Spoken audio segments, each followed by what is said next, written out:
मलिहाबाद के मोहम्मद नगर इलाके में शुक्रवार दोपहर जमीन की पैमाइश के दौरान मां, पुत्र और एक अन्य व्यक्ति की गोली मारकर हत्या कर दी गई।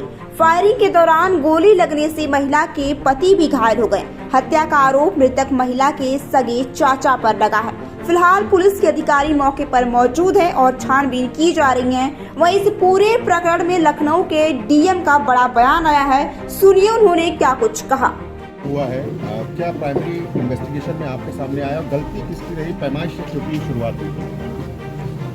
अभी हमने परिवार वालों के साथ में वार्ता की है। ये बहुत ही दुखद आपराधिक घटना है जिसमें जो अपराधी है वो हिस्ट्री सीटर है और उसने अपने ही परिवार के लोगों की यहाँ पर हत्या की है और उसका इन्वेस्टिगेशन अभी स्टार्ट किया गया है।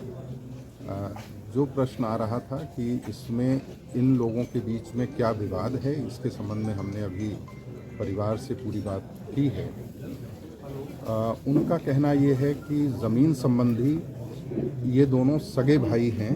इनके लल्लन के भाई हैं सलीम, जिनकी बेटी को लल्लन और उसके बेटे ने गोली मारी है। ये दोनों सगे भाई हैं और इनका आपस में कोई ज़मीन का विवाद नहीं है, ऐसा इनका कहना है। लेकिन एक संयुक्त खाता था जिस पर कि बंटवारे का मुकदमा हुआ था और बंटवारे का वाद निर्णीत हुआ था 2013 में। उसके बाद उसकी निगरानी 2018 में की गई थी, जो कि अभी कमिश्नरी में उसकी अपील चल रही है। इसी बीच में अभी जनवरी में एक पक्ष ने, इसमें बहुत सारे पक्षकार थे, 7-8 पक्षकार थे, उसमें एक पक्षकार ने उस आदेश के एग्जीक्यूशन के लिए आवेदन किया था एसडीएम के समक्ष और एसडीएम ने तहसीलदार को, तहसीलदार ने कानून गो को निर्देशित किया। कोई भी बात कहनी होती है, जैसे कोई कोर्ट में गया हुआ है और वहाँ से कोई स्थगन आदेश है या कोई दूसरा आदेश किसी कोर्ट का है, तो वो उसको प्रस्तुत करना होता है और उसके बाद में फिर आगे की कार्यवाही डिसाइड की जाती है। तो नोटिस का मतलब होता है सभी पक्षों को सूचना दिया जाना। वो सूचना दी गई और उसके तहत आज की तिथि नियत की गई। तो ऐसा संज्ञान में आया है कि आज वो एक्टिविटी होने से पहले ये लेखपाल को पता चला कि उस पर कोई स्थगन का आदेश है, तो आज ये पैमाइश नहीं की जा सकती है और उसने पक्षकारों को इन्फॉर्म किया। इनके द्वारा भी ये बताया गया कि लेखपाल ने मना कर दिया कि आज पैमाइश नहीं हो सकती है। अब वो पूरा डिटेल उनके द्वारा बताया गया है।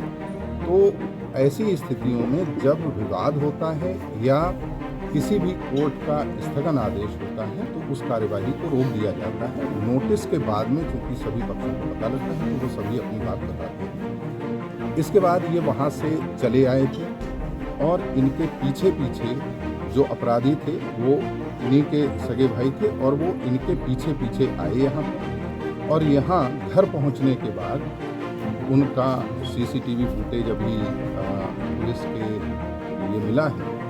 उसमें इनके द्वारा ये बताया जा रहा है कि कुछ यहाँ पर विवाद हुआ, आपसी कुछ विवाद था और उसके बाद उन्होंने गोली चला दी। तो अभी ये बाकी चीज़ें तो विस्तार से इन्वेस्टिगेशन का विषय है, लेकिन प्राथमिक तौर पर इनके द्वारा जो बताया जा रहा है कि इनका सीधे उससे कोई ज़मीन का विवाद नहीं था, लेकिन उसको ये लगता था कि उसका जिसके साथ ज़मीन का विवाद है उसका ये लोग सपोर्ट कर रहे हैं। ऐसा यहाँ बताया जा रहा है, लेकिन ये सब अभी फाइनल इन्वेस्टिगेशन के बाद ही पता चलेगा। तो इसमें तहरीर दी गई है और ड्राइवर की गिरफ्तारी हो चुकी है और बाकी भी गिरफ्तारी जल्दी ही होगी। इस घटना में सर जो मुख्य अभियुक्त है उनके ऊपर कई मुकदमे हैं, 20 से ज़्यादा मुकदमे, ऐसे में उनके पास लाइसेंसी असलहे मौजूद है। तो क्या इसमें भी प्राइमरी इन्वेस्टिगेशन आपकी तरफ से की गई है या मालूम पड़ा है कि मुकदमे होने के बावजूद भी उनके पास लाइसेंस है? नहीं, अभी इसके बारे में पूरी सूचना इकट्ठी की जा रही है और वो भी इमीडिएटली एक्शन लिया जाएगा। सर 2009 में सर उनका लाइसेंस बना है, उससे पहले इनको प्रेस्टीज तमाम जो मुकदमे इनके पास, उसके बाद किस तरीके से लाइसेंस बनाया गया, कहाँ कमी? अभी ये पूरा इन्वेस्टिगेशन किया